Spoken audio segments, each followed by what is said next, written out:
Ok. On a un peu de retard. On va parler en français. La session est en français. Voilà, c'est assez historique ici, le duo ici. On est un des grands concurrents. Il est du pays de la Wallonie, moi je suis du pays de la Flandre. Heureusement, c'est toujours le pays de la Belgique. Et il est homme, moi je suis femme. On est tous les deux fondatrices d'une agence. Et on a plus ou moins le même âge. T'es plus âgé que moi. À peine plus âgé.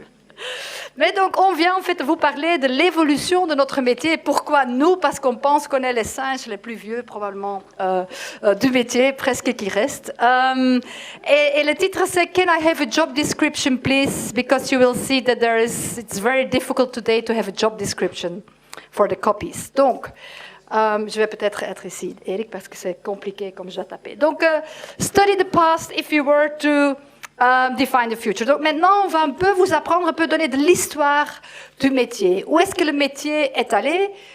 D'où est-ce qu'on vient? Et où est-ce que le métier est aujourd'hui? Et alors, Eric, bien sûr, en tant que copy, Eric est le copy francophone, un des meilleurs copies en Belgique.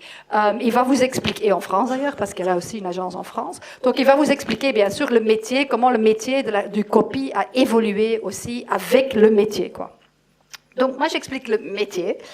Donc, tout d'abord, on parle maintenant advertising in the 20th century. 25 years ago, il y a 25 ans, quand moi j'ai commencé dans l'agence, tu avais above the line versus below the line. Donc tu avais des créatifs, tu as des agences above the line et des agences below the line. Above the line, vous allez encore entendre de moins en moins, je pense, mais vous allez encore entendre ce terme. C'est tous les médias qui sont one to many, comme on dit, donc comme la télé, comme la radio, comme le poster, comme le print, où on touche une masse de gens. C'est ce qu'on appelle above the line. Below the line, c'est des trucs beaucoup plus dans le one-to-one. Les folders, les direct mail, les point of sales, donc les communications que vous voyez au magasin et tout ça. C'est ce qu'on appelle below the line. Et puis, il y a encore, bien sûr, après, online. Donc, qu'est-ce qu'on avait il y a 25 ans? On avait ce qu'on appelait les above the line agencies. C'était plus ou moins des creative agencies, no? It was creative agencies that worked for above the line. C'était très souvent les grands groupes comme DDB, Young & Rubicam, TBWA, mais aussi toujours des agences locales, comme maintenant Air et Happiness, c'est des agences locales. Donc on a toujours eu ça dans notre métier. C'est des gens qui travaillaient longtemps dans des agences internationales et à un certain moment disaient maintenant on veut le faire pour nous-mêmes. Donc ça c'est quand même quelque chose de tous les temps. Donc tu avais des agences internationales et locales, mais above the line. Et c'était avec les créatifs above the line. Et Eric va vous montrer des copies de above the line, dans le temps. Et on faisait du print, TV, radio, etc. De l'autre côté, tu avais des agences below the line. Donc, c'était d'autres agences. Donc, le client, par exemple, Danone, je travaillais à ce moment-là sur Danone, il avait Young & Rubicam pour above the line, pour tous ses spots télé, et puis il travaillait avec une agence below the line pour son direct marketing, c'était une agence à Gand, puis avec une autre agence, Brand Activation, quelque part, tout à fait, c'était probablement quelque part à Anvers ou quelque chose comme ça. Internet, c'était 1.0, corporate brochure, non, ça, c'était pas encore à ce moment-là. Et puis, our agencies, et il y avait plein de below the line agences, donc pas Internet, ça c'est plus tard, ça c'est une faute. Donc, le client était là, au mieux, comme tu le vois ici. Et quel était son problème? Il était en train de travailler avec 4-5 agences qui avaient tout d'autres jobs et tout d'autres spécialités. Et lui était là au milieu et il avait énormément de problèmes de cohérence parce que très souvent, donc le Above the Line Agency avait fait leur créa. Puis les créatifs du Below the Line Agency n'allaient certainement pas suivre cette même créa. Donc c'était d'autres créas. Donc il n'y avait pas de cohérence dans sa communication. Donc il avait ce problème-là. Et le deuxième problème qu'il avait, c'était qu'il devait coordonner toutes ces agences, etc. Mais à ce moment-là, donc, c'était la gloire des agences above the line. Et là, je laisse parler Eric, qui peut en parler avec beaucoup d'âme et d'amour. Voilà. Alors, mon père a fait ce métier avant moi. Il était copywriter. Et il m'a raconté que dans les années 50, Au fond, c'était comme dans Mad Men, quoi. Le copywriting, c'était l'aristocratie de la publicité. Ce truc là-bas, en haut, de ce côté-là. En gros, ça se passait comme ça. Il y avait un étage pour les copywriters. Pour ceux qui ont vu Mad Men, ils sont dans un bureau. Et puis, à l'étage en dessous, dans le basement, à la cave, il y avait des maquettistes et des dessinateurs. Et les copywriters, qui étaient donc la crème de la publicité, une fois qu'ils avaient trouvé leur idée et écrit leur texte, ils descendaient en bas chez les maquettistes et ils disaient « Tiens, fais-moi ça ». Voilà, ça se passait un peu comme ça. Ce qu'il faut comprendre, évidemment, c'est que la publicité, elle suit de près les évolutions de la société. À l'époque, ce qui comptait, c'était le verbe, le mot, le texte. On n'était pas encore rentré dans la civilisation de l'image, qui est finalement une chose assez récente. Et alors, directeur artistique, personne ne savait ce que ça voulait dire. Au contraire, d'ailleurs, plus c'était long et argumenté, et mieux c'était. Puisque je vais vous parler de copywriting, cette publicité-là, elle a eu 2 copywriters iconiques. L'un s'appelle John Keppels, et l'autre s'appelle David Ogilvy. Je ne vais pas vous obliger à lire ce truc, d'ailleurs c'est illisible. Je vous montre juste une des premières grandes annonces de copywriting, elle date de 1925. Elle est écrite par le type qui a été le pape du direct marketing, donc de l'écriture qui s'adresse à vous personnellement pour impacter directement votre comportement. Et c'est une annonce qui dit « Ils ont ri quand je me suis assis au piano, mais quand j'ai commencé à jouer ». Avec cette annonce, John Keppels, en 2 ans, il a fait vendre 100 000 méthodes d'initiation au piano pour les gens qui n'ont pas de talent pour le piano. Donc vous imaginez le pouvoir de conviction et de persuasion de ce type-là. Et l'autre annonce que je voudrais vous montrer, c'est une annonce de David Ogilvy, qui est un autre pape de ce métier, qui a écrit cette annonce pour Rolls-Royce en 1960. C'est pour Rolls-Royce Amérique. Et vous voyez que ce qui compte dans ces 2 annonces, c'est le texte, évidemment. Il y a un titre malin qui dit ce que vous voyez là, mais et puis il a été avec son annonce, son texte et son titre chez le maquettiste, et il a dit, le visuel n'est pas neutre, hein, il a dit tu vas me créer un visuel où on va voir, on est aux États-Unis, au début des années 60, on va voir une femme au volant. Donc en gros, avec une Rolls garée devant une épicerie et qui va chercher ses enfants qui ont fait les courses.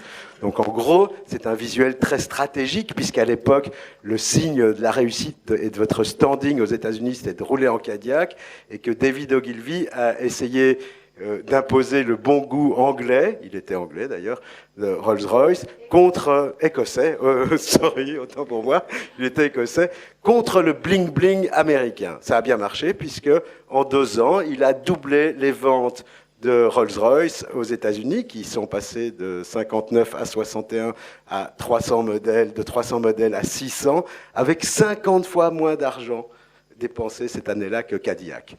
Donc, il y avait une efficacité dans l'écriture, c'était une chose très très importante. Donc, on ne peut pas parler d'idées visuelles à l'époque, on peut parler plutôt d'une photographie de la stratégie.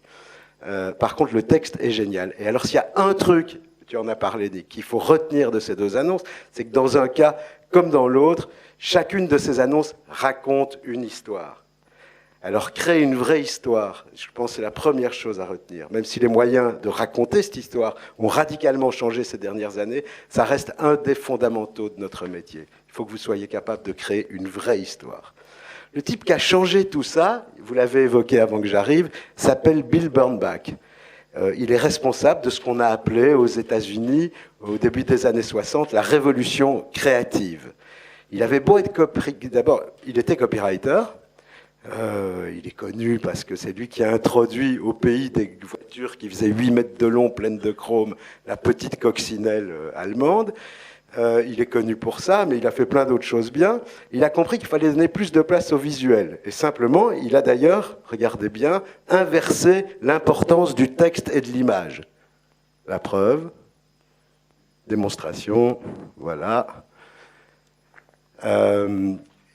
Il a d'ailleurs littéralement donné de l'importance au visuel, puisque c'est lui qui a été rechercher les maquettistes et les dessinateurs à la cave, qui les a fait monter, il les a fait asseoir en face des copywriters, et il a inventé ce qu'on appelle le team créatif. qui existe encore aujourd'hui, un copywriter et un directeur artistique. Je vous expliquerai dans quelques minutes pourquoi je pense que ce team est dépassé et obsolète, en tout cas plus très adapté à notre époque. Il y a des débats là-dessus, hein, tout le monde n'est pas d'accord avec moi, voilà. Mais je pense que c'est comme ça, et en tout cas, je suis en train de structurer mon agence différemment. Lemon, ça veut dire raté, foireux. Au fond, Bernbach, il a amené autre chose que l'importance du visuel, bien qu'il fût copywriter. C'est à la fois l'émotion, l'empathie, le cœur, mais aussi l'humour. Je vous dis ça parce que jusqu'à Bill Bernbach, communiquer pour un produit, défendre un produit en s'en moquant gentiment, en faisant un peu d'autodérision, c'était un sacrilège absolu. C'est vraiment lui qui a amené cette chose très nouvelle qui finalement fabrique beaucoup de proximité avec le consommateur. En juillet 69, vous n'étiez pas né. Non, vous n'étiez pas né, Johan venait de naître. Et les hommes ont marché sur la Lune. Ils ont été amenés sur la Lune par cet engin bizarre qui s'appelle le LEM, qui faisait la navette entre la fusée et le sol de la Lune. Il marche sur la Lune en juillet 69, Neil Armstrong, et quelques jours plus tard, cette annonce paraît dans tous les grands quotidiens américains. C'est aussi une annonce pour la coccinelle, pas besoin de montrer la voiture, parce que tout le monde sait que c'est la coccinelle, et elle dit « c'est moche, mais ça vous emmène là où vous devez être », exactement comme la coccinelle. Topical, oui. Alors,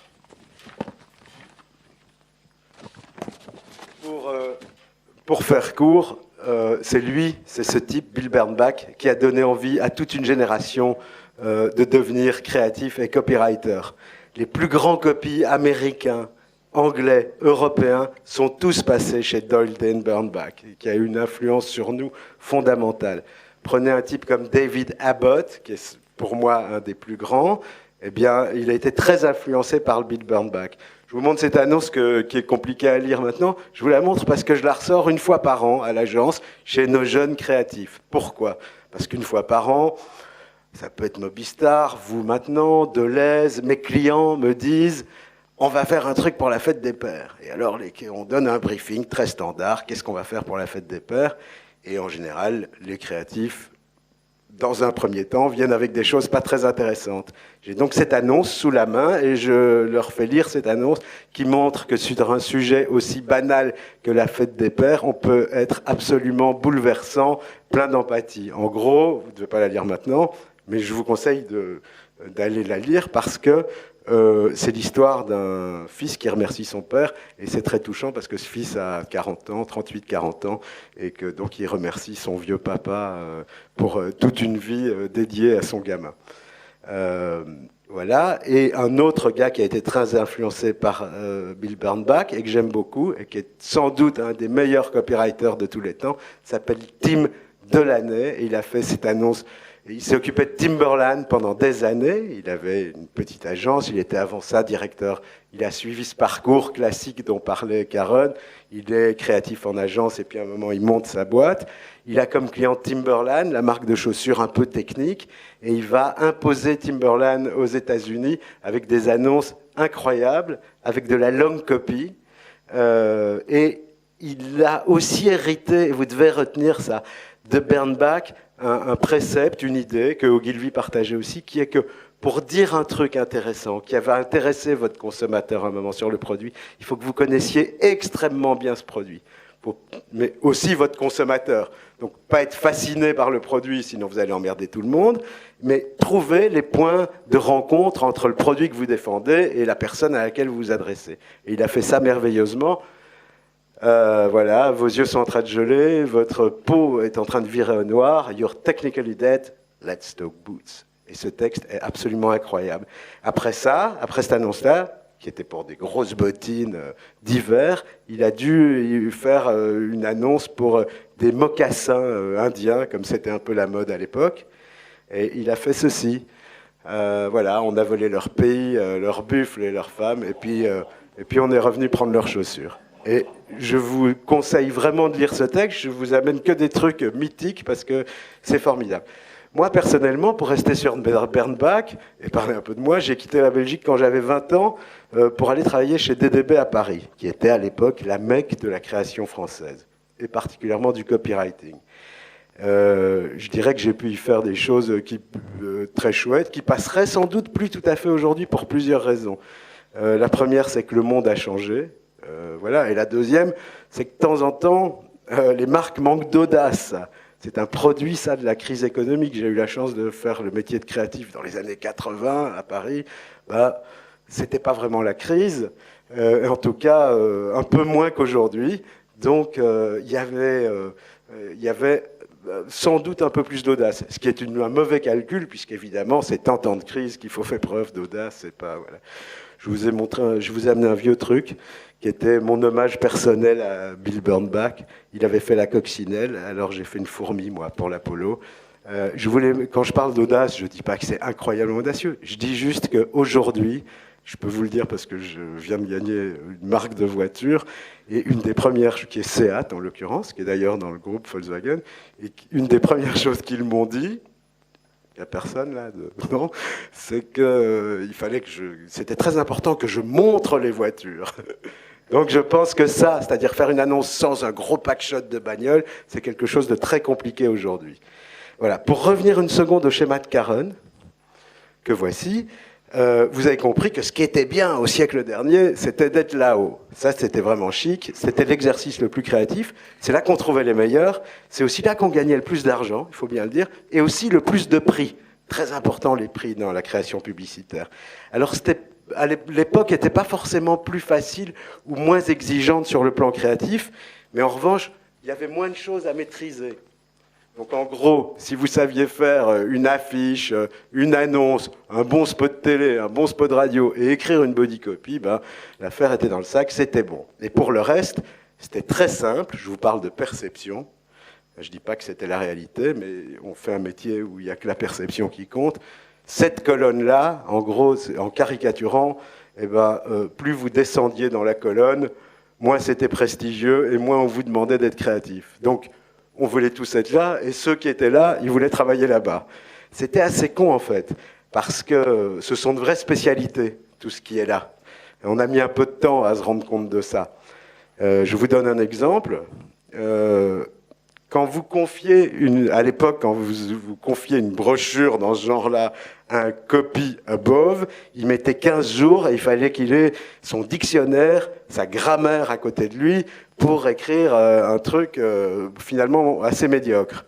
Quand vous confiez la même chose à quelqu'un qui était capable d'écrire de la long copy, je pense qu'on reviendra là-dessus dans votre formation, et ben lui, il faisait ça dans la journée et sans faute d'orthographe. Donc il n'y a pas de saut métier, et ces métiers se sont beaucoup enrichis depuis. On va voir comment. Évidemment, comme ces trucs, Karen vous l'a dit, n'étaient pas faits par les mêmes personnes, ni même pensés ou initiés par les mêmes personnes, ben, on se retrouvait avec ce problème de cohérence dont Karen parlait. On a essayé de le résoudre. À toi d'expliquer comment, au début des années 2000. Donc, au début des années 2000, c'est plus ou moins 2004-2005. Oui, donc, non, 2000, des années 2000, il y a donc Ogilvy Worldwide qui a déposé le concept 360 degrés. Donc, ça partait en fait du client qui disait « j'en ai marre ». De ne pas jamais avoir une cohérence dans toutes mes communications, above, brochure, point of sales. Je veux maintenant que ce soit intégré et que j'ai une communication intégrée. Et à ce moment-là, qu'est-ce qui se passait? Les agences avaient bien compris, les agences above the line, avaient bien compris, il faut quand même faire quelque chose. Ils ont dit, on va résoudre cela. Les creative agencies, comme de nouveau, Ogilvy était le premier à le faire, mais puis les autres suivaient. Et même les agences locales qui étaient above the line, allaient acheter des autres disciplines parce que les clients ont dit « j'en ai marre, je veux maintenant que vous partiez d'un concept central, d'une idée créative centrale et que toutes les communications vont être une déclinaison de cette idée-là, dans le même look and feel, dans la même tonalité, parce que mon consommateur, il ne sait pas que c'est une agence qui a créé ça, c'est une autre agence qui a créé la brochure, et c'est une agence. Il voit juste ma marque à plein de touchpoints. Quoi, un touchpoint, c'est important. Il voit ma marque à plein de touchpoints quand il va au magasin, quand il ouvre sa boîte aux lettres, quand il regarde la télé. Et je veux que ce soit la même marque qui parle et que ce soit la même marque qui dégage les mêmes messages, la même idée créative et la même tonalité. Donc à ce moment-là, les idées créatives, les agences ont dit « Wow, ça c'est une bonne idée. On va créer du 360 degrés » et Ogilvy, Belgique était d'ailleurs test country pour tout le monde parce qu'on a quand même un drôle de pays. Hein, on a 3 pays en un, ou 4 même en un. Donc, et c'est un chouette test market parce que c'est un petit pays aussi. Donc, Ogilvy était test market pour avoir toute cette discipline sous un toit. Donc, tu avais Ogilvy Advertising, mais c'était quand même encore une business unit avec leur propre business là et le propre bonus et les propres créatifs. Ils avaient leurs créatifs, leurs copywriters encore. Puis il y avait Ogilvy One, qui était le direct marketing agency. Puis il y avait Promotional Campaigns, qui faisait la promotion. Puis il y avait une agence PR qui était là, etc. Donc, toutes d'autres disciplines, mais maintenant plus. Donc, moi, je suis un client, c'était avec Proximus, par exemple. J'ai travaillé là. À cette époque-là, j'étais là. Donc, il y avait Proximus. Ils ne devaient plus aller à 5 endroits pour toute leur communication, mais il allait chez Ogilvy, qui a alors inventé le Brand Pilot. Il y avait une personne qui était responsable pour toutes les disciplines. Donc, pour le client, c'était « Ah, bingo !» Mais en tant qu'agence, j'étais là, c'était la merde complète. Donc la cuisine interne, ça ne marchait pas du tout. Pourquoi pas? Parce que l'advertising agency avait leur propre patron, qui avait leur propre bonus. Leur propre créatif, qui étaient toujours quand même les bons créatifs dans le temps. Si tu n'es pas assez bon comme créatif, tu pouvais passer de advertising à Ogilvy One. Si tu n'étais pas assez bon pour Ogilvy One, tu pouvais aller chez Promotional Campaigns. Si tu n'étais pas assez bon pour cela, tu pouvais aller chez le PR. C'était comme ça dans le temps, plus du tout maintenant. C'était comme ça dans le temps. Donc ça ne marchait pas du tout. Parce que le créatif de Ogilvy One ne voulait pas adapter ce qu'avait fait le créatif du advertising, etc. Donc Et le client, à la fin, il sentait que ça ne marchait pas. Mais quand même, pendant quelques années, on l'a fait comme cela. Et de l'autre côté, c'était donc le début de l'Internet. C'est ce qu'on appelle Internet 1.0. C'était quoi? C'était le static web, le static internet, le static web. Donc il y avait des agences internet qui tout à coup commençaient à vivre comme The Reference, comme iMerge, and other internet agencies. Qu'est-ce qu'ils faisaient?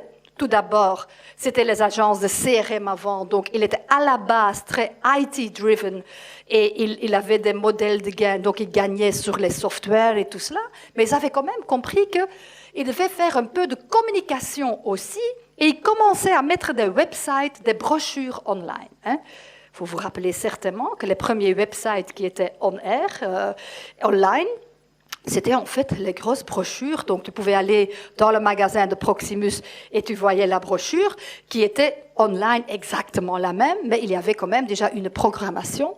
Mais c'était statique parce qu'il n'y avait pas d'interaction. Donc, tout à coup, les agences qui étaient malines ici, voyaient, putain, ils sont là. Qu'est-ce qu'ils vont faire à un certain moment? Donc, tout à coup, il y avait les deux camps. Les disciplines qui étaient sur un toit, mais ça ne marchait pas, c'était du 360 degrés, mais c'était en théorie. Et de l'autre côté, on sentait que les IT agencies étaient là. Ils commençaient déjà à ne plus être uniquement dans le software et l'IT et la programmation, mais aussi déjà le début de la communication. Et si tu étais malin à ce moment-là, tu savais, et visionnaire, les visionnaires savaient très bien qu'à un certain moment, ces mondes allaient venir ensemble, et ceux qui étaient là le plus vite, oui, avaient quand même l'avantage d'être le plus vite dans le marché. Voilà, Eric va un peu dire quelles étaient donc les conséquences. Je vais le faire très court là-dessus. Donc nous, on est là, R, et pour nous, c'est pas des bonnes années. C'est pour ça que je vais aller vite. On n'a pas fait que des bonnes choses. Hein. L'agence a 20 ans cette année. Donc en 20 ans, on a eu le temps de faire des trucs formidables et quelques grosses merdes inoubliables. Je vais vous en montrer une ou deux, une en tout cas. Parce qu'en effet, comme vous l'a dit Karen, c'est les années, c'est l'ère de l'hyper-cohérence. En réalité, c'est l'ère du copy-paste, du copier-coller. Pour une agence comme la nôtre, ça veut dire ça. Ça veut dire que, en gros, on continue à faire notre métier, mais il faut qu'on prenne la mesure d'Internet, qu'on n'a pas tout à fait pris encore à ce moment-là. Et puis c'est le début de l'Internet. Un Internet, elle vous l'a dit, statique, pas très intéressant. Donc nous, qu'est-ce qu'on sait faire? Des affiches avec des fourmis, des trucs formidables, tout ça. Mais un banner, ça nous ennuie. Ça donne ça. Ça donne par exemple... Alors déjà, ça donne des annonces qui ne sont pas forcément très très bonnes. Je vous montre une annonce Mobistar d'époque avec le vieux Toots Thielemans. Ça s'appelle un testimonial.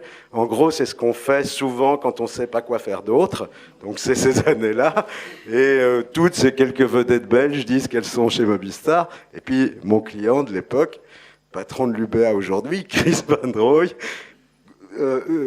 obsédé par la cohérence. Et c'était un combat terrible. Et il avait raison d'être obsédé par la cohérence. Je fais juste une parenthèse. C'était quand même le début de la multiplication des touchpoints. Donc, les types se disaient, mais au secours, il faut que ma marque parle d'une seule voix, sinon les trucs vont... voilà, sinon, il n'y a plus de marque. S'il n'y a plus de consistance, il n'y a plus de marque. Donc, je comprends, mais la réponse n'était pas bonne. Ça, c'est l'annonce. Alors, déjà, je ne dis pas qu'elle est géniale, mais voilà le banner. Allez-y. Allez-y, essayez de lire. Allez, essayez de lire. Voilà, c'est comme ça qu'on faisait des banners. C'est pour ça que je vais passer rapidement sur ce sujet, parce que on s'est assez vite quand même rendu compte de ça. Et on s'est posé la question de comment est-ce que on peut raconter une histoire cohérente.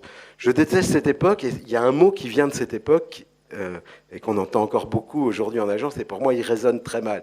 C'est quand le client vous dit « alors il va falloir décliner l'idée ». Pour ceux d'entre vous qui parlent bien français, décliner, c'est descendre. Et en fait, on part d'une idée assez chouette, et puis de touchpoint en touchpoint, cette idée devient un peu moins bonne. Heureusement, ça n'a pas duré trop longtemps, cette époque-là, entre autres grâce à quelques bons publicitaires dont elle fait partie, puisque on a pu enchaîner sur autre chose. Et donc, on avait, je pense, la chance. Moi, j'avais la chance à ce moment-là que je n'avais pas encore mon agence. Et Eric l'avait déjà depuis 11 ans, ce qui est tout à fait différent. Et moi, j'étais dans les autres agences, avec d'autres gens aussi dans ce métier, clairement. Je n'étais absolument pas la seule. Mais on a quand même été une des plus rapides pour comprendre, wow, les clients le veulent. Donc ça, c'est quand même une bonne base pour commencer son propre business. Le client veut une communication intégré, mais de deux, ça ne marche pas du tout à l'intérieur des agences. Les groupes disent qu'ils font, mais ils ne font pas. C'est plus la guerre qu'autre chose dans les agences. De deux, les clients ne sont pas contents parce qu'ils voient que c'est du copy-paste et que ça ne marche pas. Donc, il faut quand même réinventer cette notion de 360 degrés. Alors, nous sommes venus sur le marché avec un slogan qui s'appelle « Everything is Media » et qui est maintenant repris par énormément d'agences, qui est quelque chose d'assez générique aujourd'hui maintenant aussi. Quelle est la différence entre 360 degrés et « Everything is Media » ? C'est que la même chose, on commence par une idée créative, une idée centrale ou une stratégie centrale, comme par exemple maintenant IQ. Vous avez vu l'idée qui est... par exemple, l'agilité de la voiture, mais on va l'exprimer d'une différente façon par média. On donne à chaque média sa propre, on dit souvent the messages in the media, the messages in the media. C'est ça exactement qu'on veut dire, qu'on va donner exactement la même stratégie, le même message, mais on va avoir quand même des idées différentes par chaque médium. On va on va raconter cette histoire différemment dans un spot télé que dans un print, mais tout avec une cohérence de marque, parce que ça doit rester quand même, par exemple dans ce cas-ci, Toyota, mais on utilise le médium dans ce qu'il est fort. Et qu'est-ce qu'il y avait fantastique à cette époque? Donc, quand on est venu Mortier Brigade, plus ou moins de la même façon, ils n'ont pas appelé ça Everything is Media, mais ils avaient quand même le même esprit, parce qu'ils étaient lancés plus au même moment. Donc on avait la chance de pouvoir débarquer, ou à un moment que c'était la confusion complète, les clients ne savaient pas du tout où aller, qu'est-ce qui se faisait, les agences internationales qui le promettaient qu'ils faisaient bien, et bien sûr qu'il y avait leurs clients et continuaient à avoir leurs clients, mais on savait quand même qu'il y avait une vraie opportunité pour des nouvelles agences avec une nouvelle promesse à ce moment-là.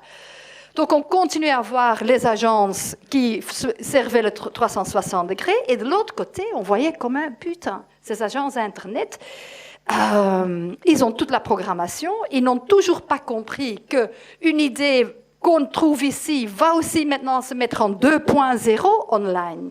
Parce que c'était le moment du web 2.0. C'était le début du 2.0. Et qu'est-ce qu'est le 2.0 ? Le fait qu'on pouvait utiliser l'Internet d'une façon interactive. Donc plus juste statique, mais interactif.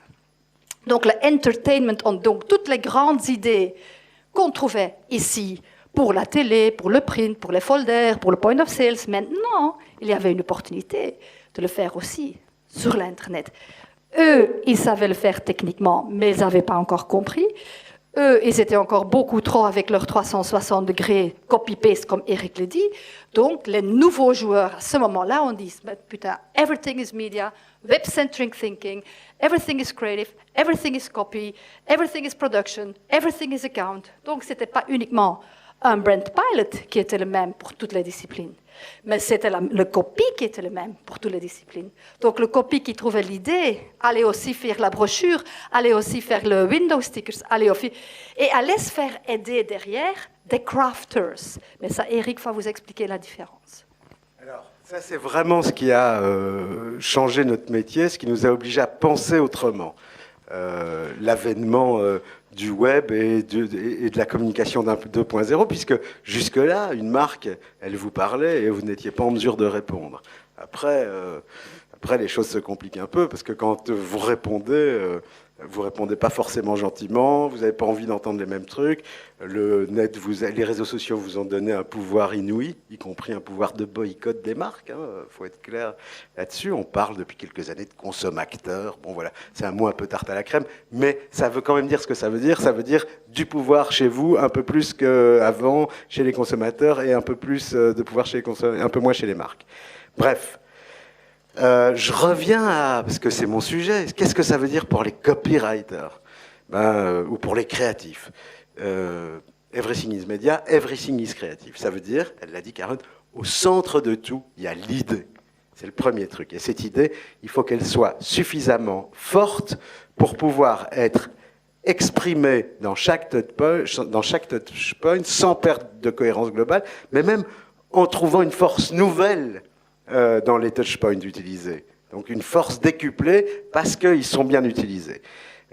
Donc elle doit être aussi forte et globalement raconter la même histoire, même si c'est de façon différente, dans un spot et dans un SMS en 140 signes. Ça oblige à réfléchir plus et autrement. Parce que non seulement il faut être capable de trouver l'idée, et je pense que ça, c'est quelque chose que vous devez bien comprendre. Il faut être capable de la trouver, l'idée, mais il faut aussi que vous connaissiez suffisamment l'ensemble des moyens de communication pour vérifier. Je ne dis pas que vous devez le faire, donc je vais nuancer un peu ce que Karen dit, que vous devez exécuter tout, c'est pas ce que je dis, mais vous devez être capable de vérifier que votre idée, elle va pouvoir exister fortement dans tous les touchpoints. Alors, pour ça, évidemment, il faut une certaine culture, il faut s'intéresser aux choses. Donc, je redis, je vais réexpliquer un peu parce que vous êtes un peu là pour ça. Je ne dis pas que tout le monde doit savoir tout faire parce que je pense que c'est impossible aujourd'hui. Il y a beaucoup trop de choses. Nos métiers sont devenus beaucoup trop complexes pour ça. Mais si vous voulez devenir cette espèce de trouveur d'idées géniales qui peuvent fonctionner partout et qui peuvent faire vibrer des millions de gens, vous ne ferez pas l'économie, d'une vraie culture des moyens de communication. C'est clé. Il faut que vous sachiez comment fonctionnent les gens sur un site, que Twitter, c'est pas Instagram, qu'un pré-roll YouTube, ça marche pas comme un 30 secondes à la télévision, etc. En fait, c'est un peu comme en médecine, on est à l'heure de l'hyper-spécialisation, et ce qui manque le plus aujourd'hui, ce sont des généralistes de talent. Il faut que vous soyez informés, cultivés de tout ça, au courant et un peu en avance sur les autres. Pas très en avance, parce que c'est de la publicité, mais un tout petit peu en avance quand même. Ça demande de la créativité, évidemment, mais aussi de la culture et de la compréhension des enjeux. En fait, vous devez être aujourd'hui aussi smart que ces gens que décrivaient si bien pendant de si longues années les campagnes du meilleur magazine anglais d'économie, qui s'appelle The Economist, et dont le positionnement était de vous rendre plus intelligent. Voilà, il faut que vous vous reconnaissiez là-dedans. Alors, il faut que vous soyez des donneurs. C'est le premier truc. Et puis, Il faut qu'on ait envie d'être assis à côté de vous. Je vous avoue que tout ça, c'est un prétexte pour vous montrer cette campagne que je trouve formidable, voilà, et qui est une pure campagne de copywriting. Alors, il faut quand même que je vous avoue un truc. Je pense que c'est important que je vous dise ça. On en a parlé un peu hier encore. En fait, dans mon agence R, aujourd'hui, les meilleurs trouveurs d'idées, ceux dont je vous parle, ils sont incapables d'écrire un texte convenable. Je ne dis pas que c'est bien ou c'est pas bien, je profite de leur absence pour dire ici ce que je n'ai pas osé leur dire depuis 3 ans, ils sont incapables d'écrire. Et là, on comprend ce que je vous disais au début, c'est-à-dire que le mot même, ce vocable de copywriter, il est devenu pratiquement inadapté au métier tel qu'on le conçoit aujourd'hui. Un copywriter, c'était avant tout un type ou une femme qui avait le pouvoir de convaincre ou d'émouvoir avec des mots. D'accord ? On aura toujours besoin de copywriter, ça reste un métier génial, on va voir qu'on en a encore besoin. Mais celui qui va trouver la big idea, ce qu'on lui demande aujourd'hui, finalement, c'est d'être un concept provider. Et au fond, si c'est pas écrire, on s'en fout. À nous d'organiser nos agences autrement. Donc il faut être capable de repenser, restructurer notre métier différemment. On va voir comment dans quelques minutes. Voilà, comme j'ai la chance d'animer cette petite session, c'est moi qui vais illustrer avec un case de R ce Everything is Media et la notion de campagne intégrée, donc avec une campagne de mon agence. Je vous explique en 2 mots. En 2008, mon client Amnesty International, qui est mon client depuis 15 ans, nous demande de commémorer les 60 ans de la Déclaration universelle des droits de l'homme. On leur explique que la commémoration, ça emmerde tout le monde et qu'on ne va pas faire ça. Et on réfléchit. Et on se dit, mais comment est-ce qu'on peut sensibiliser les Belges aux droits de l'homme, sachant qu'on est quand même dans un pays où globalement les droits de l'homme sont respectés. Et donc, il y a un stagiaire, j'espère que ça vous inspire, qui est venu avec une idée géniale. Je le dis parce que voilà, c'est une idée qui a gagné à Cannes, qui a gagné en Belgique, qui a gagné partout. Et c'est un stagiaire qui a initié cette idée. C'est pas lui qui l'a ensuite exécutée, mais c'est lui qui a eu cette idée incroyable de dire, mais au fond, pour que les Belges se rendent compte de l'importance des droits de l'homme, on n'a qu'à leur supprimer quelques droits de l'homme. Comme ça, ils verront ce que c'est de vivre sans. C'est une technique créative assez habituelle, mais là, ça a donné un truc pas mal. Et voilà un case qui est un tout petit peu long, donc... C'est très compliqué à trouver. Ah bon ? Ouais, tu l'as. Formidable. Ouais. The 10th of December 1948. 48 nations signed the Universal Declaration of Human Rights. 60 years later, human rights are still flouted just about everywhere. No country in the world can stand up and honestly claim to respect the Declaration entirely.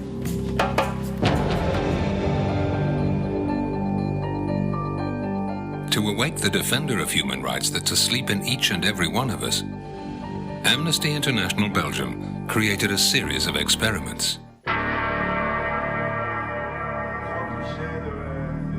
Amnesty operates hidden cameras in front of a church, a school, a hospital, in a theatre, a town hall. On devrait entrer se marier, on a rendez-vous aujourd'hui, et ces 2 messieurs ne peuvent pas nous laisser entrer. Ces messieurs veulent pas que ma fille rentre à l'école. Mais c'est vous qui décidez qui a le droit d'aller à l'église et qui n'a pas le droit d'aller à l'église? On ne peut pas se réunir à 3 sur un banc. On nous empêche de rentrer dans l'hôpital sans aucune raison. Voilà, messieurs, dames, la représentation de ce soir n'aura pas lieu. Ah ben on a reçu des instructions. Eux deux, non, c'est pas possible. What people don't realize is that the 2 men in uniform are actors. Et pourquoi, monsieur? Abus d'autorité, c'est ça que vous êtes en train de faire. C'est un État autoritaire ici? Very quickly, citizens react and start defending human rights. La direction va sortir. Nous sommes dans une démocratie, il y a des droits. Dans mon pays, je trouve ça, franchement, je trouve ça horrible. On peut pas laisser quelqu'un comme ça. Non, je suis bien d'accord, monsieur. On n'est pas aux États-Unis ici. La liberté des cultes, pour commencer. Maintenant, dégagez. Allez, dégagez, s'il vous plaît. S'il vous plaît. Dégagez en vitesse. Allez-y, je...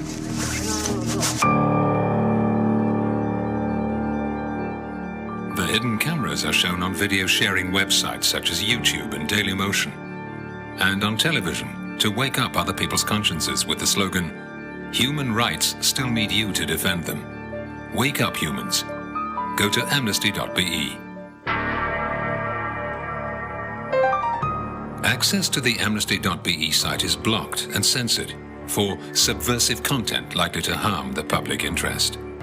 At the same time, lesoir.be, a leading site for information in Belgium, is also blocked. The press and blogs carry the story and mails begin to circulate. Result?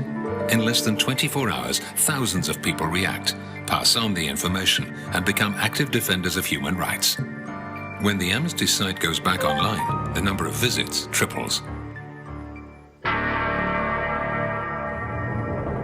The same day, SMSs are sent to thousands of people with the message, "Your last SMS was destroyed.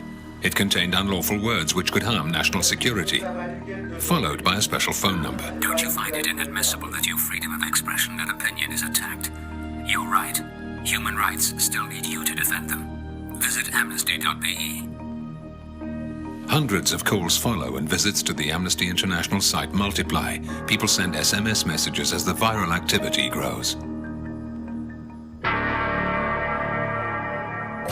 An email is sent to journalists and public opinion leaders warning them that from now on, their electronic address book could be examined at any time.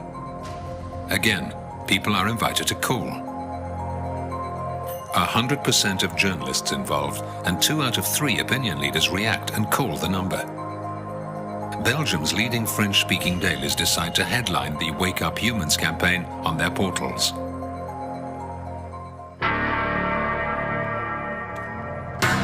Posters looking like official government decrees are stuck up on the walls.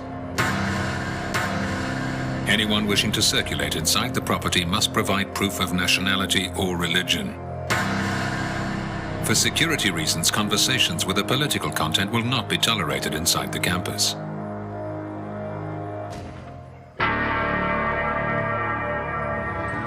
In total, the Wake Up Humans campaign succeeded in waking up several thousand consciences, proving that Belgians are courageous people who are ready to get involved. Not only by donating money, signing petitions and becoming members, but also by standing up and giving their most precious gift, the capacity to fight for the defense of human rights. J'avais pas encore appris à faire des cases courts. Voilà, en tout cas sur l'intégré, vous voyez que cette idée, ça part d'une idée.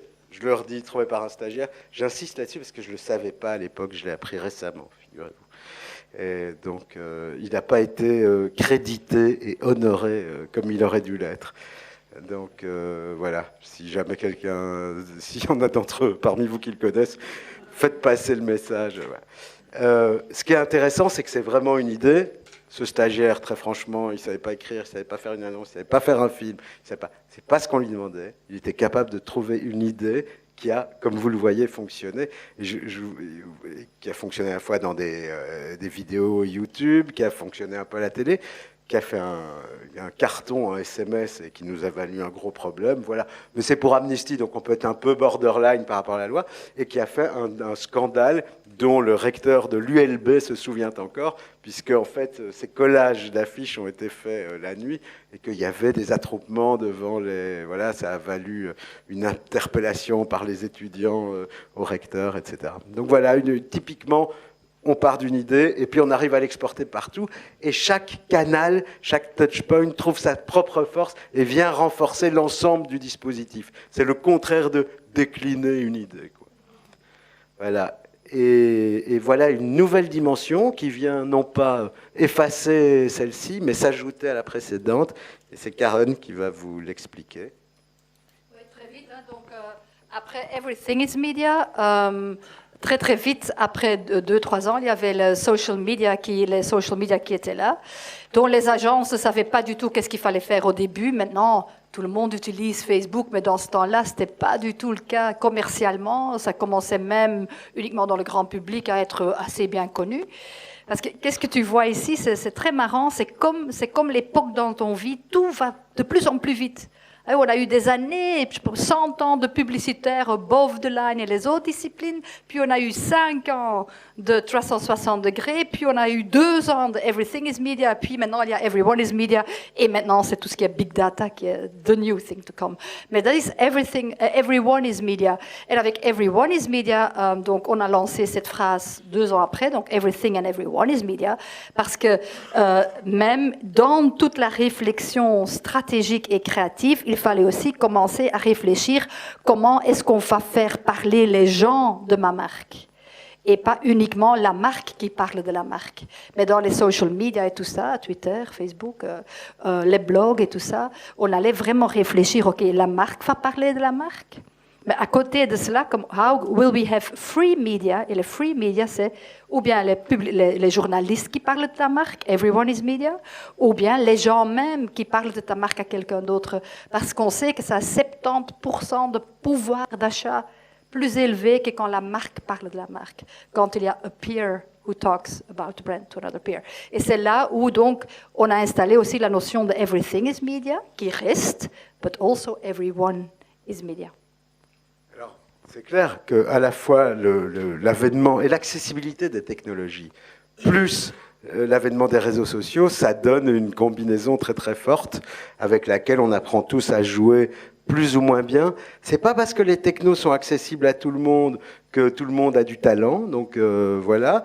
Mais ce qu'on voulait vous montrer, c'est que même un arbre peut avoir du talent, si j'y arrive. Si j'y arrive... Elle est où, là? Ah, dis donc, ça, je sais pas faire. Je suis un garçon, n'oublie pas. Putain. Ça doit être jaune. Ouais, mais ça veut pas. Viens m'aider, viens m'aider. Je sens que tu vas faire ça mieux que moi. Non, tu sais pas très comment ça s'appelle en français, Mickey. Bien. EOS is a Belgian magazine that covers 3 major topics: nature, science, and technology. But EOS magazine is very little known on the internet.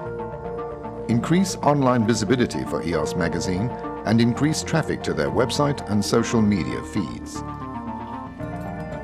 We launched the EOS Talking Tree, a 100-year-old tree in Brussels that shares its daily life with the world on the best-known social media.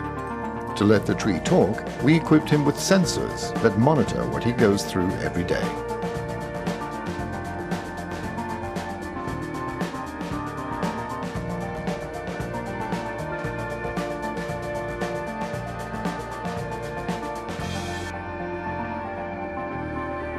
Those sensors are connected to custom-made software that translates the data into words on Facebook and Twitter, videos on YouTube, photos on Flickr, and sound on SoundCloud. People could follow and subscribe to his feeds on talkingtree.com.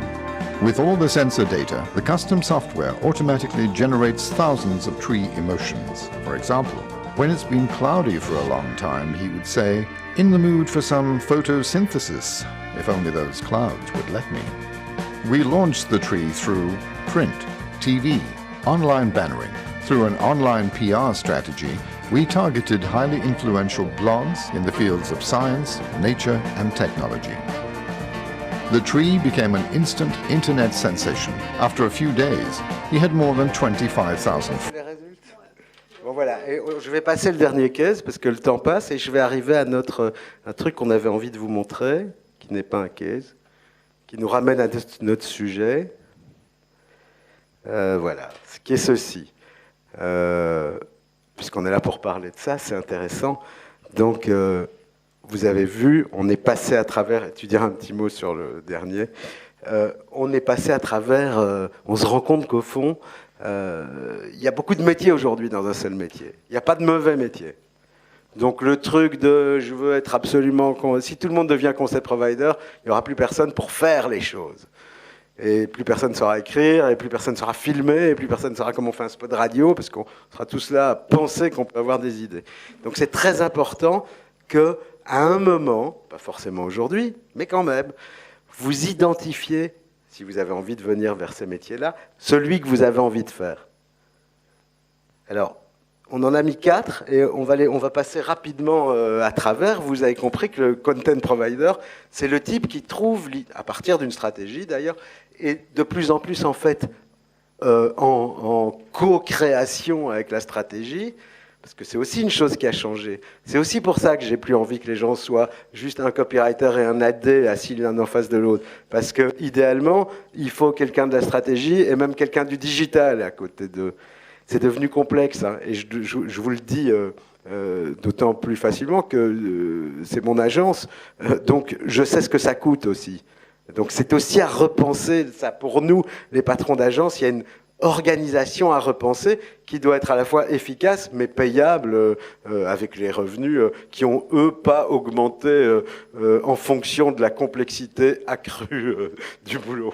Donc voilà. Donc ce concept provider, c'est le type qui va fonctionner, trouver l'idée qui va fonctionner partout, mais qui n'a pas forcément les talents de l'exécuter. D'accord ? Et puis on a mis content provider. Pour moi, c'est une chose récente. Enfin, c'est une chose récente qu'ils aient intégré l'agence. Aujourd'hui, si je prends un client, mais je pense qu'Aaron en a aussi, on doit tous faire ça. Je prends un client comme AB InBev. Je m'occupe de la marque Lef. On fait les campagnes de Lef, qui est une de leurs la bière Lef, qui est une de leurs marques stratégiques, Lef pour les néerlandophones. Ça demande à la fois, pour être content provider, alimenter les sites, les newsletters, etc., donner de l'information, créer des idées éditoriales, ça passe par du texte, par des vidéos, ça demande de la curiosité. Ça passe aussi, ça demande aussi, de l'imagination et de la pertinence, parce qu'on commence tous, et vous aussi, à en avoir marre des 10 trucs que les hommes font après l'amour, et les 10 trucs que les femmes ne disent jamais à leur mari, et les 10 trucs. C'est bon. Donc on a fait le tour de ça. Maintenant, ça demande à être réinventé. Je voulais vous dire que dans mon agence, en tout cas, j'ai eu un peu de mal à trouver des gens pour faire ça, et au fond, c'est parce que je limitais mon champ de recherche à la publicité. Et on les a trouvés, en réalité, on n'en a que 2 pour le moment, mais on a créé une petite content factory, puisque je fais à la fois ça pour Deleuze et pour InBev, et c'est des gens qui viennent du journalisme. Et je dirais même que pour l'un d'entre eux, c'est un ancien rédac-chef. Après, ce magazine ne se porte pas très bien, on ne va pas parler de ça ici. Mais du coup, il y a des gens de talent que ça intéresse d'intégrer des boîtes comme les nôtres. Voilà. Le troisième, donc, alors ça c'est intéressant, je trouve. Le troisième, donc ça c'est les content providers. Et puis il y a, en fait, c'est les crafters. Et ces crafters, il faut... eux doivent maîtriser, eux doivent être des spécialistes. C'est ce qu'on attend d'eux. Et c'est au fond aujourd'hui, ce que j'aurais dû écrire, c'est ça, c'est que c'est les types qui écrivent beaucoup mieux que les concept providers. Par exemple, un très bon spot radio ou une très bonne saga télé. J'ai des créatifs à l'agence. Bon, je sais que les néerlandophones ne connaissent pas cette campagne, mais qui est vous voyez, V2O, c'est le Télénet des Wallons. Et il y a une saga film qui est écrite par un team de créatifs qui fait ça toute la journée parce que je produis beaucoup de films pour vous. Et ils font ça avec un talent que personne d'autre n'a à l'agence. Et ils prennent leur pied à le faire. Ils adorent faire ça. C'est ça qu'ils font, quoi, en gros. C'est ce qu'ils aiment faire. Donc, quand je vous disais tout à l'heure, on aura toujours besoin de copywriters, mais les métiers se sont un peu déplacés, ou le centre de gravité s'est un peu déplacé, mais ces compétences-là, on en a toujours besoin. Alors, on ne peut pas avoir tout le monde à l'agence. Par exemple, chez nous, il y a une fille qui est Craft and Design Director. Elle est à la fois en charge de la cohérence craftée visuelle des marques, mais elle a aussi un gros carnet d'adresses qui lui permettent, je reviens au modèle économique des agences, de faire venir des freelances. L'autre jour, Karen est venue à l'agence, elle rigolait parce que j'ai une rangée de vieux freelances qu'elle connaît bien, tous, et qui sont des crafters exceptionnels. Ils ne peuvent pas forcément trouver aujourd'hui l'idée qui va pouvoir se renforcer dans chaque touchpoint, mais ce n'est pas ce que je leur demande. Par contre, il n'y a personne pour écrire un spot télé ou radio aussi, ou faire une photo, ou tourner un truc aussi bien que ces gens-là. Donc, pas de mépris, d'autant moins de mépris pour ce truc-là que j'en viens. Donc, voilà. Et puis Karen, sont arrivés les réseaux sociaux. Alors on peut faire n'importe quoi si on veut sur les réseaux sociaux, mais alors c'est pas efficace. Donc Karen va vous expliquer ce que c'est, parce que Karen c'est une très bonne. Elle dit qu'elle vient pas de la création, mais personne n'a créé autant de nouveaux mots qu'elle. Voici donc l'investigative creative dont elle va vous parler. Ja. Dus inderdaad, wij zijn gestart met het introduceren van concept providers, omdat we heel goed voelden. Dus even toch terug voor degenen die het niet helemaal begrepen hebben, want dat is eigenlijk de essentie van heel het verhaal. Dus de concept providers, we hebben eigenlijk gezegd, vroeger waren het teams, een copywriter met een art director samen, en die deden alles. We hebben gezegd, nee, we gaan dat nu meer en meer splitten, we gaan concept providers. Dus in ons bureau, en ook bij Erik, is juist hetzelfde. Nu ondertussen beginnen alle bureaus op dezelfde manier gestructureerd te geraken. We zoeken nog, het is zoekende, zelfs ook met de creatieve, ik heb creatieve van Happiness City hier. Het is echt nog wel zoeken wie doet wat, dus, maar het is belangrijk dat jullie daar nu al een klein beetje over beginnen nadenken. Je moet dat nu niet weten na vandaag, maar het is wel belangrijk denk ik, dat je weet dat die verschillende dingen in een bureau bestaan. Dus we hebben het woord concept provider geïntroduceerd om te zeggen dat moet zelfs geen teamnummer zijn, maar dat zijn soms individuele mensen waarvan we voelen die kunnen echt de appels langs de andere kant van de boom gaan plukken. Zie je, iedereen plukt de appels hier en dat zijn gasten die dofvist aan de andere kant van een boom gaan. En die hebben komen die met een heel andere manier, een heel andere ingang om eigenlijk het idee te vinden. Dat zijn dan schitterende concept providers. Soms gaan die zover om ook hun tv-spot te craften en hun radiospot te craften. Vraag hen niet om ook brochures te schrijven en zo. Dat is gewoon niet voor hen. En als bureau kijk je dan naar mensen die dat goed kunnen, die dan uren daar bezig zijn en die kunnen dat niet. Dus vaak nemen dan andere mensen dat over die ook wel goed conceptueel zijn, maar die dat dan wel kunnen. Dan heb je natuurlijk een beetje soms het conflict in een bureau. Ja, ik wil eigenlijk ook wel ideeën vinden, maar ik moet eigenlijk meer schrijven. Enfin, dan zijn dat weer zo'n discussies, maar die hebben wij elke dag. Vroeger was dat echt niet aan de orde, nu wel. Dus de content providers die leveren puur content, zijn vaak journalisten. En de investigative creatives, dat is iets dat wij hebben uitgevonden voor alles wat sociale media is. Want je kan een post hebben op Facebook of je kan een post hebben op Facebook. En de bedoeling is, dat is eigenlijk het beroep bijna van de journalist, want je moet eigenlijk content gaan leveren, of op blogs, bijvoorbeeld Schweppes blog. Je moet content gaan leveren, maar het verschil met de gewone journalistiek is dat er altijd wel een reclame-idee moet achter zitten. Dus het moeten wel creatives zijn. Het kunnen niet gewoon journalisten zijn. Het verschil, een reclame-idee, een commercieel idee bedoel ik daarmee, versus de journalisten die geen commerciële ideeën moeten vinden. Vandaar dat we ze noemen investigative journalism, want ze moeten toch echt diep in het onderwerp gaan. Dus vandaar het woord investigative, maar niet journalist, maar creative. Want er moet altijd wel een idee zijn. De investigative creative zal meestal dezelfde zijn als de content provider. Kan zelfs uit de journalistiek komen, of is toch wel iemand die leuke ideeën kan vinden, maar daarbij veel content kan schrijven. Want in blogs dat is veel content. Of één post van Facebook, je kan niet veel schrijven, maar je klikt erop en je komt wel op een contentpagina. Dus dat is content. De concept providers en de crafters. In radio en tv zijn het nog vaak dezelfde. Gaat het naar brochure, dan heb je de echte copywriters die dan weer de long copy meer meester zijn en daar weer heel goed in kunnen schrijven. Dus het is niet 1 + 1 is 2. Het is echt puzzelen met de mensen die je hebt en zien, ervan vertrekken van wie is goed waarin en wie is het beste waarin. En die schakel je dan bijna in estafette. Het is meer 1 persoon die alles doet. Nee, het is echt de estafette, stok doorgeven. En het wordt eigenlijk echt een estafetteloop in de creatie heel vaak. En dat is toch wel echt een heel groot verschil met vroeger. Dus we vonden dat toch wel interessant om jullie dat even te vertellen. Voilà. Nog vragen?